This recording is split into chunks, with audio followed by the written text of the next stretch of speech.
Uy, baka hanggang ngayon nalilito ka pa rin kung paano ginagamit ang mga salitang whose na may apostrophe S at whose na nagtatapos sa letter E. Ang tawag natin dito ay tama.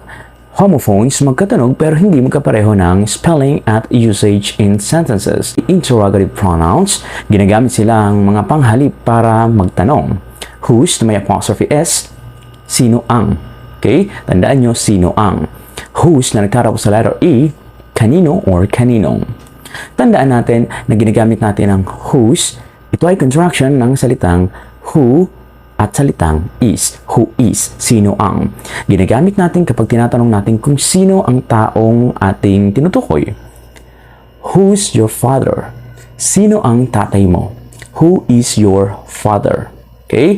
So, ginagamit natin siya para magtanong kung sino ang tao or ang ating tinutukoy sa pangungusap. Next, gamit naman natin ang whose na may letter E sa dulo para itanong kung kanino ang isang bagay.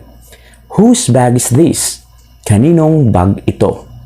Whose phone is this? Kaninong telepono ito? Whose idea is this? Kaninong ideya ito?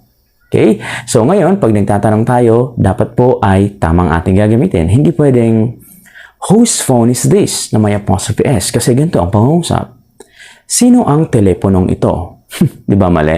Whose or whose? Alin ang dapat gamitin sa mga pangungusap? Number 1. Who's that girl standing at the door? Tama. W-H-O apostrophe S. Sino ang? Next. Whose book is on my table? Kaninong libro ang nasa lamesa ko? Tama. W-H-O-S-E. Kanino or kaninong. Next. Whose father is he? Kaninong tatay siya? Tama. W-H-O-S-E kasi may pagmamay-ari. Tama. Kanino or kaninong tatay siya? Next. Who's your leader? Who's your leader? Tama. W-H-O apostrophe S. Sino ang? Who's been talking among you? Tama. Whose na may apostrophe S. Tandaan, ang whose ay hindi lamang para sa contraction ng who is, pwede rin who has. Who has been talking among you?